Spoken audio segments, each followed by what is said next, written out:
যার জন্য আপনারা দীর্ঘদিন এটা নিয়ে কথা বলছেন। আজকেও সবাই ঐক্যবদ্ধভাবে আসছেন, বিভিন্ন এজেন্সির মালিকেরাও আসছেন, প্রতিনিধিরাও আসছেন। সেটা হচ্ছে 1 থেকে 24 পর্যন্ত পূর্বের নিয়মে বিএমএটি ক্লিয়ারেন্স করার আমাদের অন্যতম একটা দাবি ছিল। অনেকগুলো দাবির মধ্যে এটা একটা ছিল।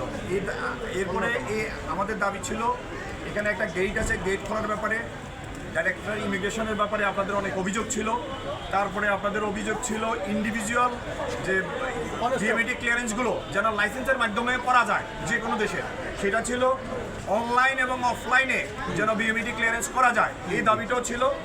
তারপরে আমাদের অনুবাদে বেশি সংখ্যক স্টাফ দেয়া যাতে দ্রুত কাজটা করা যায় সেটা করা ছিল। তো এখানে যে আমাদের ডিজি মহোদয় ছিল, আজকে আমরা আলোচনা করেছি ডিজি মহোদয়, আমাদের উপদেষ্টা মহোদয়ের যে বিশেষ একান্ত সচিব সরোয়ার সাহেব ছিলেন, এডিজি মহোদয়রা ছিলেন, ডিরেক্টররা ছিলেন, আমরা অনেক রিক্রুটিং এজেন্সির সম্মানিত মালিকবৃন্দ ছিলাম। একসাথে দীর্ঘক্ষণ 2 ঘন্টার বেশি আলোচনা হয়েছে। এই আলোচনাতে যে সিদ্ধান্তটা হলো, 1 নম্বর হলো 28 তারিখ পর্যন্ত যত বিষয় হয়েছে 1 থেকে 28 তারিখের মধ্যে যে ওকালা হয়েছে সেগুলো পূর্বের ন্যায় বিএমইটি ক্লিয়ারেন্স চলতে থাকবে।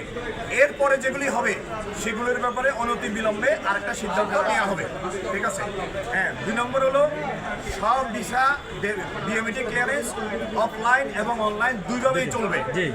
3 নম্বর হলো ইন্ডিভিজুয়াল যে অন্য বিভিন্ন দেশের যে ভিসাগুলো ওয়ার্কারকে নিয়ে এসে এখানে দাঁড়া করায় দীর্ঘক্ষণ করানো যায় বাই নেমে, এটা এজেন্সির নামে করা যাবে, তবে 2-1 দিন সময় লাগবে। এটা একটা সার্কুলার হবে, সবাই যে কোনো এজেন্সির নামে করা যাবে, তাতে এজেন্সিও উপকৃত হলো এবং ওই আপনার ইন্ডিভিজুয়াল লোকটা আসে সেই কোনো ঝামেলায় পড়তে হলো না।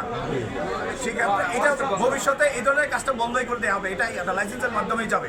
যারা ব্যক্তিগতভাবে করতে চায় তারা আমাদের কোনো আপত্তি নেই।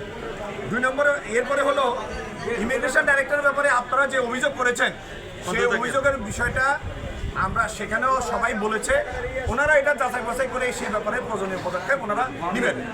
তারপরে অনুবাদের জন্য অতিরিক্ত আরও লোক নিয়োগ করা হবে যাতে দ্রুত অনুবাদ করে আমাদের বিএমইটি সার্ভিসটা দ্রুত সার্ভিস প্রদান করা যায়, দ্রুত ক্লিয়ারেন্সটা হয়।